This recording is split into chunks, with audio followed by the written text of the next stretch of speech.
Lumabas din kami ni Jeho at nagtungo sa dining area. Narito na ang lahat at kaming dalawa na lang ang inaantay. Kaharap ko si Dea, habang si Jeho ay kaharap niya din si Kuya Lucio. Nahuhuli kong panay sulyap ni Dea kay Jeho, pero sa akin nakatingin si Jeho. Well, ganyan nga Jeho. Subukan mo lang tumingin kay Dea at hindi ka makakatikim ng tahong na paborito mo. Agad rin kaming natapos na kumain. Nag-aya si Jeho na mamasyal kami sa park ngayon, kasama ang mga bata. Ngunit binawalan kaming lumabas ni Kuya Lucio dahil hindi pa sigurado kung patay o buhay pa si Luke. Natakot ako nang marinig kong muli ang pangalan ni Luke at parang bumabalik lang sa aking alaalang mapait kong nakaraan. Sana patay na siya. Pero paano si Dea kung ayaw niyang umalis sa puder ni Jeho? Gusto mo bang dun muna tayo sa ibang bansa manirahan habang hindi pa nahuhuli si Escobar at si Luke?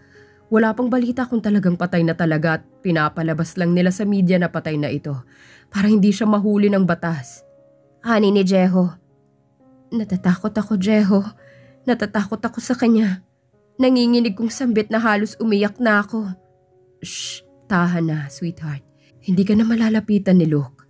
Ako ang poprotekta sa iyo at sa mga anak natin. Hindi ko hahayaan na may mangyari sa inyo. Marahan ang paghaplos niya sa aking likod habang yakap-yakap niya ako. Ang panginginig ng aking katawan ay tila nawala dahil sa simpleng pagyakap niya lang sa akin. Ramdam kong safe na kami ng mga anak ko at hindi na kami pababayaan pa ni Jeho, ang lalaking minamahal ko. Ang lalaking nagbigay ng kasiyahan sa akin at sa mga anak ko. Maagang umalis si Jeho papuntang trabaho niya. Naiwan kaming mga anak niya rito sa mansyon ng kanyang lola. Hindi ko na rin nakita si Dea rito. Ang alam ko'y umalis na din ito. Natapos ko na din asikasuhin ang aking mga anak. Mamamasyal daw ang mga ito kasamang kanilang lola. May mga bodyguards naman silang kasama para na rin sa kanilang seguridad. Balita ko'y pinapatugis na ni Jehong ama ni Luke at sana'y mahuli na nila ito para wala nang sagabal sa pagsasama namin ni Jeho. Ako na lamang ang naiwan rito at abala ko sa paghahanda ng pagkaing babaunin ko para kay Jeho. Sorpresahin ko siya sa kanyang opisina. Alam kong matutuwa yon dahil ipinaghanda ko siya ng paborito niyang pagkain.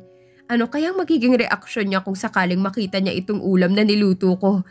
Tiyak ko na panay hilot ng kanyang sentido dahil sinabi niya na sa akin na nagsawa na siya dahil narito na naman ako na pwede na naman niyang kainin. Hindi kasi siya nakakakain ng tunay. Kaya ngayon ay pakakainin ko na talaga siya ng ulam na tahong. Agad na inayos ko na muna ang mga baonan sa may paper bag. Bago ako umalis ay tiningnan ko na muna ang aking sarili sa whole body mirror. Almost perfect naman kahit simple lang ang aking suot. Sanay naman na si Jeho na makita niya akong nakasuot na ganito. Isang plain white dress na may katernong flat sandals with white Celine bag. Kontento na ako sa ayos ko, kaya binala ko na din umalis. Agad na binitbit ko na ang mga dala kong mga paper bags at patungo ako ngayon sa sasakyan ni Jeho. I know naman how to drive a car dahil may ginagamit naman ako noong papuntang trabaho ko. Na-miss ko tuloy yung restaurant ko na ngayon ay nakasarado na. Naawa tuloy ako sa mga trabahador ko dati dahil nawalan sila ng trabaho ng dahil sa akin. Alam ko kung gaano kahirap mawalan ng trabaho. Lalo na't iyon lang ang kanilang inaasahan para maitaguyod ang kanilang pamilya. Sana'y okay lang din sila. Patungo na ako ngayon sa building na pagmamay-ari ni Jeho. Malapit lang naman ito mula sa kanilang mansyon, kaya't wala pang isang oras ay narating ko na din ito agad. Kinakabahan ako sa mga oras na to dahil alam kong magugulat si Jeho. Hindi niya alam na darating ako. Pagkatapak ko sa building ay agad na binawalan ako ng guard. Hindi nila ako pinapasok sa loob dahil bawal daw pumasok ang mga hindi empleyado rito. Kuya, papasukin niyo na ako sa loob. Kilala naman ako ng boss niyo rito. Saka may ibibigay lang ako sa kanya. Paliwanag ko. Tinawanan lang nila akong dalawa at pinasadahan ng tingin mula ulo hanggang paa. Paano mo nasabing kilala ka ni Sir Miss? Babae ka din ba niya na nagpupumilit na pumasok sa loob para lang makita siya? Saka wag mo nang ipilit sa amin dahil alam na namin gusto mo lang makascore kay Sir eh. Anya na ikinatawa pa ng isang guard. Tinaasan ko siya ng isa kong kilay dahil sa pambabastos nila sa akin. Paano niyo nasabing isa ko sa mga babae ng Sir niyo? Tanong ko. Araw-araw po kasi may nagpupunta dito, miss. Kaya sabi ni sir, kung may naghanap sa kanya ay wag namin papasukin sa loob. Paliwanag niya. Kumulo ang dugo ko sa sinabi niya. Lentik talagang Jeho na yan. Akala ko ba'y ako lang ang pinaka-original na tahong na kinakain niya. May 3 anak na nga siya tapos kung kani-kaninong tahong pa siya pumapapak. Humanda ka talaga, Jeho. Sigurado po ba kayong araw-araw may nagpupuntang babae rito? Ani ko na may peking ngiti. Oo, miss. Sa katunayan yan. May mas nauna pang nagpunta rito kaysa sayo. Sagot nito. Napakagat ako ng ibabang labi ko dahil sa sobrang inis ko kay Jeho. Nang biglang ngumiti ang 2 guards, lumingon ako at nagulat sa nakita ko dahil si Dea ang bagong dating. Gumilid ako sa daraanan niya. Ngumisi siya sa akin at pinasadahan niya ako ng tingin mula ulo hanggang paa. Ngunit nakangiti pa rin ako sa kanya dahil umaasa akong matutulungan niya ako para makapasok sa loob ng building. Ngunit nilagpasan niya lang ako. Good morning, ma'am. Bati ng 2 guard sa kanya at pinapasok siya ng mga ito.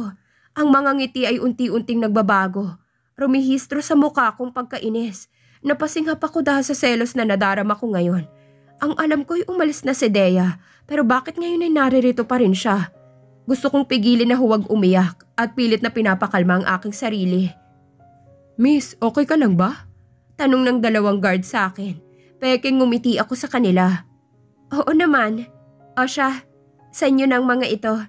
Ayaw nyo rin akong papasukin sa loob kaya kayo na lang ang kumain nitong mga niluto ko. Masarap ang mga ito. Ani ko nang iabot ko sa kanilang mga paper bags. Kinuha nilang mga paper bags. Tiningnan nilang mga laman ng mga baunan. Ang bango ng mga niluto mong mga ulam, miss. Salamat ha. Tumango ako. Siya nga pala. Ano nga palang pangalan mo para masabi ko kay sir? Tanong ng mga ito. Ngumiti ako sa kanila. Kyril po ang pangalan ko, mga kuya. At sabay na nagkatinginan ng mga ito. Kyril? Bulalas ng isa tila may iniisip pang mga ito. Ngunit nilalikuran ko na sila tuluyang umalis. Nang bigla nila akong tinawag na ma'am. Hindi na ako bumalik pa at tuluyan na akong nakasakay sa kotse. Umalis ako tuluyan ni Lisa ng building kung saan si Jeho ang nagmamay-ari niyon. Ano pa bang kailangan ni Dea kay Jeho? Pakiramdam ko'y mahal pa rin ni Dea si Jeho. Sino pa namang babaeng magiging masaya kung ang pangarap niya na maikasal sa lalaking mahal niya ay hindi natuloy ang kasal? Kahit di naman ako siguro'y ganoon din ang mararamdaman ko. Mahal mo yung tao tapos hindi ka din niya kayang panindigan dahil lamang sa unang nakarelasyon niya. And I know na ganon dahil sa sitwasyon naming 3 ngayon ni Jeho at ni Dea. Pabalik na sana ako ng mansyon. Nang may tumawag sa akin, kinuha ko ang sipi ko sa aking bag at nakita kong si Jeho ang tumatawag. But I canceled it. Tumawag siyang muli ngunit agad ko itong kinancel. Ayokong sagutin ang kanyang tawag dahil ayokong magpaliwanag sa phone, lalo na't alam kong kasama niya si Dea ngayon sa kanyang office. Nang may tumawag ulit, naiinis na talaga ako dahil nakukulitan na ako eh. Pero nang makita kong si Lucio ang natawag ay agad ko itong sinagot. Lucio, bakit napatawag ka? Tanong ko mula sa kabilang linya. I have a good news, Kyril. At siyak na matutuwa ka sa ibabalita ko sa'yo. But I want to tell you this in person. Nariyan ka ba sa mansyon ngayon? Kinabahan naman ako sa good news niya at tila napakahalaga nitong bagay na ito kaya need niyang makipagkita. Pauwi na sana ako ng mansyon. Bakit? Oh, you're driving, right? Oo, malapit na ako eh. Anikot, itinigil na muna ang aking sasakyan sa gilid ng kasada. Okay, huwag ka na muna umuwi. May ibibigay akong address at dito ka dumiretso. Ililibre kita ng foods. Hani nito, kahit kailan talaga si Lucio ay hindi pa rin nagbabago. Okay, darating ako. At agad ko siyang pinatayan ng tawag. Agad na dumiretso ako sa address na ibinigay niya. Malapit lang naman ito kaya makakarating ako sa tamang oras. Tamang-tama, gutom pa naman ako. Napornada tuloy yung date namin ni Jeho. Yung pa-surprise ko sa kanya, ako tuloy ang na-surprise. Na-victim pa. Dahil pinagkamalan tuloy akong isa sa mga babae ni Jeho. Ilang minuto pa lang ang lumipas ay narating ko din agad ang restaurant. At agad na ipinark ko ang kotse sa may parking lot. Pababa na sana ako ng kotse nang may tumawag na naman. Hindi ko ito sinagot dahil alam kong si Lucio na naman itong natawag. Na agad din itong tumigil sa pagre-ring. Pero pagkakita ko sa screen ng phone ko ay si Jeho palang natawag. Pero nag-ring na naman ito. Kainis ka na, tawag ka ng tawag. Naroon naman si Dea. Kaya inis na sinagot ko ito. Hello, ano ba? Where are you, sweetheart? Nasa boses nito na parang galit. Bakit mo tinatanong? Hindi ka ba busy riyan? Tanong ko nang may biglang sumingit na tawag at si Lucio naman yon nang makita ko sa incoming call. Narito ako sa mansyon, sweetheart. Hinahanap kita. Where did you go? Why aren't you here? Bakit busy palagi yung phone mo, ha? Galit niyang tanong sa akin. May importanteng lakad ako, Jeho. Uuwi din ako. Sagot ko, Sweetheart, malutong niyang mura. Come back here right now. Utos niya talaga nanggigigil na ito sa galit mula sa kabilang linya. Pulang-pula na siguro ang dalawa niyang tenga ngayon dahil sa galit niya sa akin. Ayoko, bahala ka maghanap sa akin. Huwag mong ubusin ang pasensya ko, sweetheart. Matigas pa na ani niya. Where are you now? Magsisisi ka, sweetheart, kung di mo agad sasabihin kung nasan ka ngayon. Paparusahan kita na 10 beses at di ako maaawa sa'yo kahit lumuhod ka pa. Maotoridad na ani niya.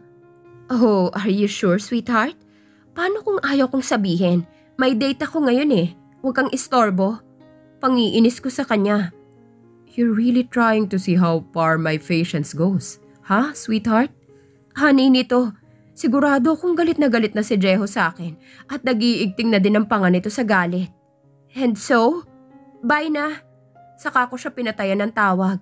Bahala siya kung maghanap siya sa akin. Nakakainis, may mga anak na nga ng bababae pa din. Kunwaring galit-galitan ni araw-araw naman pala na may mga babae nagpupunta ron sa building niya. Kaya bahala siya. Agad na pumasok ako sa loob ng restaurant at agad na nakita ko na si Lucio. Mukhang naiinip na ito sa kanyang sipi dahil kanina ko pa hindi sinasagot ang tawag niya. Ngunit napatayo ito agad nang makita niya ako at nagulat na lang ako nang humalik siya sa aking pisngi. Sino bang kausap mo sa phone mo at palaging busy? Tanong niya. Ha? Tila na umid ang aking dila at hindi na magawang makapagsalita dahil hindi ko lubos maisip na hahalik siya sa aking pisngi. Hey, sabay pitik niya sa aking harapan. Are you out of your mind? Tanong nito na agad naman akong ngumiti. Kasi, gutom na ako eh. Sagot ko naman. Okay, maupo ka na. Kumain na muna tayo at mamaya ko na lang sasabihin yung tungkol sa good news pagkatapos nating kumain. Nakangiting ani nito. Okay, sagot ko naman. Kumain na kami agad ni Lucio. Tumatawag si Jeho. Sagutin ko ba? Tanong niya. Napatingin ako sa kanya. Bakit daw? Nagkibit balikat ito. Huwag mo sagutin. Bahala siya maghanap sa akin. Nag-aaway ba kayo? Tanong nito. Hindi, naglalaro kasi kami ng tagu-taguan. Kaya huwag mo sasabihin sa kanya na magkasama tayo. Pagsisinungaling ko. Ha? Seriously? Nagtataka si Lucio, ngunit hindi na dapat niya malaman na pinagtataguan ko talaga ito. Oo, tipid na sagot ko. Pero sa totoo lang baka matuntun ako ni Jeho rito. Paki-off mo na yung phone mo, dali. Utos ko. What? Pinandilatan ko siya ng mga mata ko. Okay, fine. Singhal nito, napangiwi siya dahil pati siya naguguluhan sa akin. Pinagpatuloy na namin ang kumain. Kalaunan biglang nagsitayuan ang mga taong kumakain rito sa loob ng restaurant. Anong meron sa labas? Tanong ko. I don't know. Sagot naman ni Lucio hanggang sa inabala na lang namin kumain. Maya-maya pakiramdam ko parang may lalaking nakatayo sa gilid ko. 2 leather shoes na sapatos ang aking nakita at napakurap na lang ako. Hanggang sa pamaitaas ang pagtitig ko sa bulto ng lalaking nakatayo sa tabi ko. Nabitawan ko agad ang hawak kong kutsara at tinidor sa aking plato na nakagawa ng ingay. Nagulat din si Lucio. Jeho, nauutal kong sabi sa kanya na salubong pa ang mga kilay nito. Parang gusto ng kaluluwa kong humiwalay sa aking katawan dahil hindi maipintang galit niyang muka. Lagot na talaga ako kay Jeho lalo na sa sinabi niyang 10 times niya akong paparusahan. Can I join here, sweetheart? Hindi ako nakasagot agad dahil naumid na ang aking dila. Humila ito ng isang upuan at naupo ito sa tabi ko. So, what's up? Are you dating, guys? Napalunok na lang ako ng laway na tila umurong na talaga ang aking dila. And you, kuya? Why are you not answering my call? Ayaw niyo bang makaistorbo ko sa date niyong dalawa? Humiling ako kay Lucio nang magtama ang aming mga mata. Nagtataka siya. Mali ka nang iniisip, Jeho. Actually, we're here para mapag-usapan sanang tungkol sa ama ni Luke. Paliwanag nito. And so, bakit kailangan siya pang gusto mong makausap? Why not me, kuya? And you, sweetheart? Matamang tumingin siya sa akin. Okay. Enjoy your date. Hanay nito saka ito tumayo at tuluyang umalis na ito. Naiawang ko na lang ang ibaba kong labi. Habulin mo siya kay Rel. Magsisisi ka kapag hindi ka sumama sa kanya. Utos nito sa akin. Ayoko sanang habulin pero parang tama siya. Sige, maiwan na kita. Sensya ka na, Lucio, ha? Paalam ko at diretso ako sa paglabas ng restaurant. Pasakay na si Jeho ngunit mabilis ko siyang nahabol sa sasakyan niya.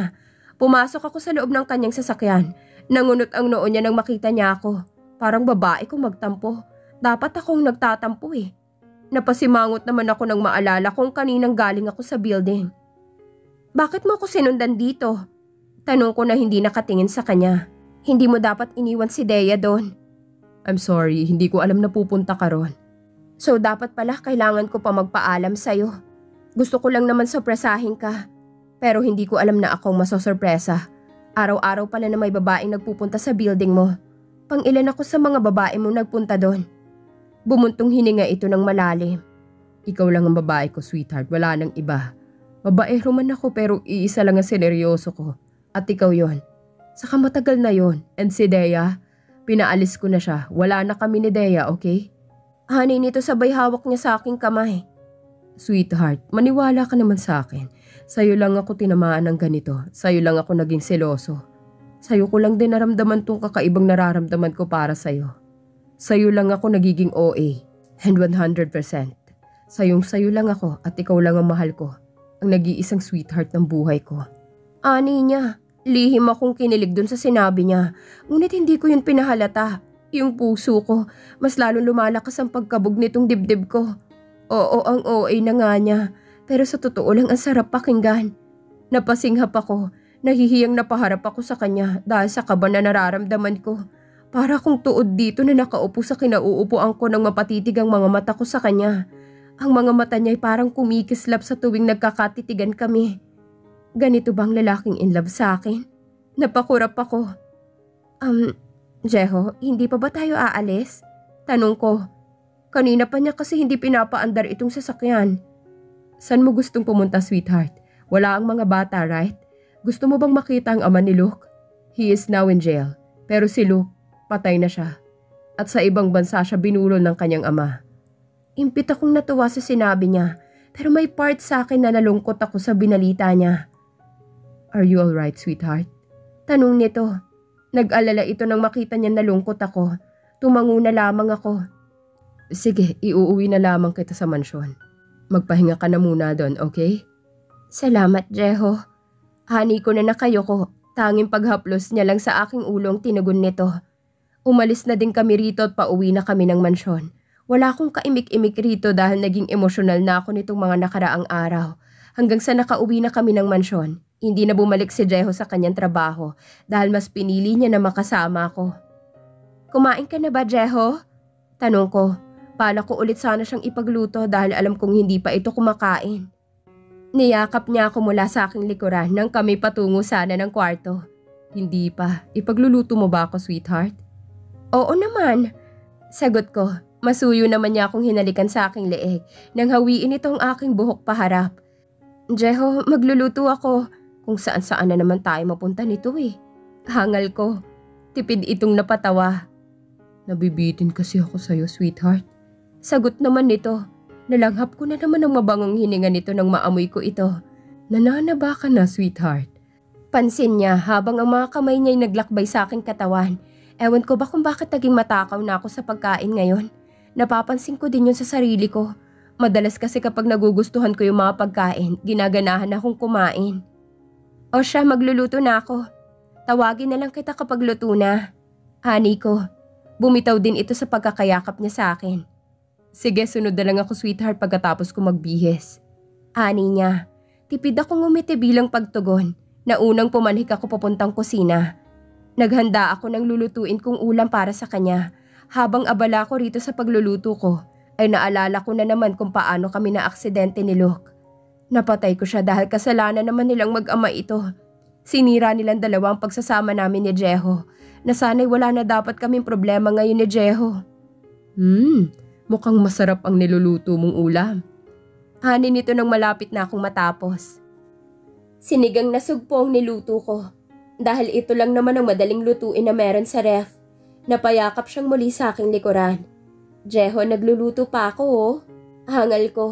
Okay lang, sweetheart. Hindi naman ako malikot. Rason naman niya. Napangiwi ako. Talaga lang ha, pero yung kamay mo sobrang likot. Napatawa siya. Habi na talaga to ng kamay ko na gawin sa'yo oras-oras. Pil yung sagot na naman niya. Sira ka talaga, kumain ka na nga? Hani ko nang matapos ko na itong maluto. Sobrang sweet mo ata sa akin ngayon. Sabay irap ko sa kanya. Kinakabahan naman ako.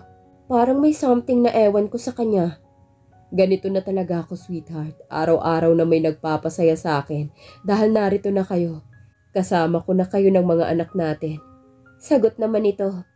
Kayo ang dahilan, sweetheart, kaya ako masaya. Ako naman ngayon ang napayakap sa kanya. Napaiyak tuloy ako dahil sa sobrang saya na nadarama ko ngayon. Salamat kay Jeho dahil dumating siya sa buhay ko.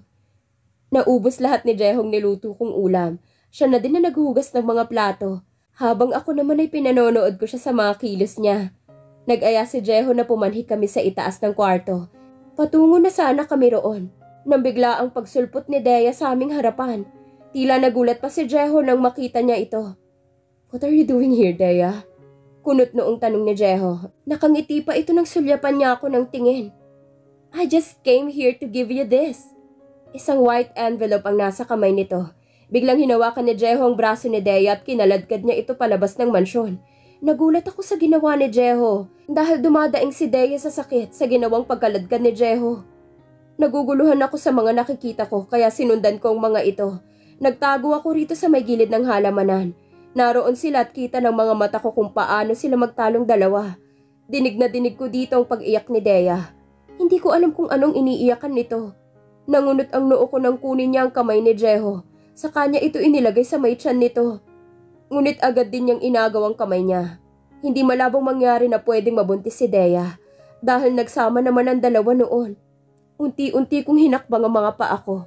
Lumayo ako sa kanila hanggang sa makapasok na ako rito sa loob ng mansyon. Hapon na din nang malamang pauwi na ang mga anak ko, kasama ang aking kapatid. Hindi na ako nagtungo sa aming kwarto. Nagtungo na lamang ako sa kwarto ng aking mga anak na kambal. Dito ko na natili sa loob at dito ko na lamang sila hihintayin. Lumipas ang ilang mga oras, nakaramdam ako ng matinding pagkaba. Walang Jeho na pumasok dito sa loob hanggang sa narito na rin ang aking mga anak. Dumating na sila na may ngiti sa kanilang mga labi. Kinuha ko ang baby boy ko. Kinariga ko siya nang makita niya ako. Ate, tawag ka daw ni Lola. May sasabihin daw po siya sa'yo. Ani ng aking kapatid. Ano daw sasabihin ni Lola? Nagkibit balikat ito. Sige, pakibantayan mo na muna mga kambal ha. Utos ko. Lumabas ako ng kwarto na karga ang aking anak. Tinungo kong living area at nakita kong naroon si Jeho. Lumapit ako na hindi ko siya sinulyapan. Kyril, iha. Nagkakatampuhan ba kayo ni Jeho? Bakit ang layo mo naman yata sa kanya? Pansin nito, hindi kasi ako tumabi sa kanya. La, ako na lang po ang lalapit sa kanya. Sagot ni Jeho. Tumabi naman ito sa akin at kinuha niya ng baby sa akin. Galit ka ba sa akin, sweetheart? Umiling lang ako. Humugot siya ng malalim na hininga hanggang sa magsalita na si Lola. Jeho, Kyril. Tawag nito.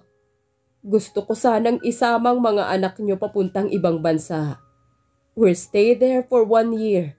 Gusto ko mag-focus kayong dalawa dahil alam kong matagal nyo nang inantay itong pagkakataon na to. Na magkasama kayong dalawa. Papayag ba kayong dalawa sa gusto ko? Opo, Lola. Okay lang po sa akin. Nakangiting sagot ni Jeho. Ikaw, Kyril. Payag ka din ba sa gusto ko? Sasama ako sa inyo, Lola. Agad na sagot ko na alam kong sa akin nakatingin si Jeho. Hindi natuwa si Jeho nang sabihin kong sasama ako kina Lola. Naghahanda na din ako ng mga gamit ko para sa pag-alis.